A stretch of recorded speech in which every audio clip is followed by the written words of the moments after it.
മക്കളെ ഒരു ചെറിയൊരു കണക്ക് നമുക്കൊന്ന് ചെയ്തു നോക്കിയാലോ. നിങ്ങൾക്ക് ഇവിടെ ഒരു ചോദ്യം കാണാനായിട്ട് സാധിക്കുന്നുണ്ട്. ചോദ്യം എല്ലാവരും മിസ്സിനോട് ഒന്ന് വായിച്ചോളൂ. നന്ദുവും അഭിനന്ദും കടയിൽ പോയിട്ട് 24 രൂപയ്ക്ക് ഉഴുന്നുവടയും അതുപോലെ 72 രൂപയ്ക്ക് പരിപ്പ് വടയും വാങ്ങി.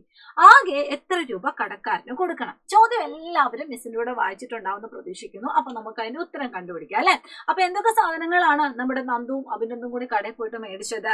യെസ്, ഉഴുന്നുവടയും മേടിച്ചു, പരിപ്പ് വടയും മേടിച്ചു. ഉഴുന്നുവടയ്ക്ക് എത്ര രൂപയായിരുന്നു മക്കളെ? 24 രൂപയ്ക്കാണ് ഉഴുന്നുവട മേടിച്ചത്. അതുപോലെ 72 രൂപയ്ക്കാണ് പരിപ്പ് വട മേടിച്ചത്. അപ്പൊ ഇത് രണ്ടും കൂടി കൂട്ടിയാൽ നമുക്ക് ആകെ തുക നമുക്ക് ഈസി ആയിട്ട് കണ്ടുപിടിക്കാനായിട്ട് പറ്റും. അപ്പൊ നമുക്കൊന്ന് ചെയ്തു നോക്കിയാലോ. അപ്പൊ ഒന്ന് എല്ലാവരും നോക്കിക്കോളൂ. ഉഴുന്നുവട എത്ര രൂപയ്ക്കാണ് മേടിച്ചത്? 24 രൂപയ്ക്കാണ് വാങ്ങിയത്. അതുപോലെ പരിപ്പ് വടയുടെ വില എന്ന് പറയുന്നത് എത്രയായിരുന്നു? 72 രൂപയാണ്. അപ്പൊ ആകെ വില എന്ന് പറഞ്ഞാൽ എന്ത് ചെയ്താൽ മതി? ജസ്റ്റ് ഇത് രണ്ടും കൂടി ഒന്ന് കൂട്ടിയാൽ മതി. കൂട്ടാൻ എല്ലാവർക്കും അറിയാമെന്ന് പ്രതീക്ഷിക്കുന്നു. 4+2 എന്ന് പറയുന്നത് എത്രയാണ്? 6 ആണ്. 2+7 എന്ന് പറയുന്നത് 9 ആണ്. അപ്പൊ ടോട്ടൽ ആകെ വില എന്ന് പറയുന്നത് 96 രൂപയാണ്. ഓക്കെ അല്ലേ?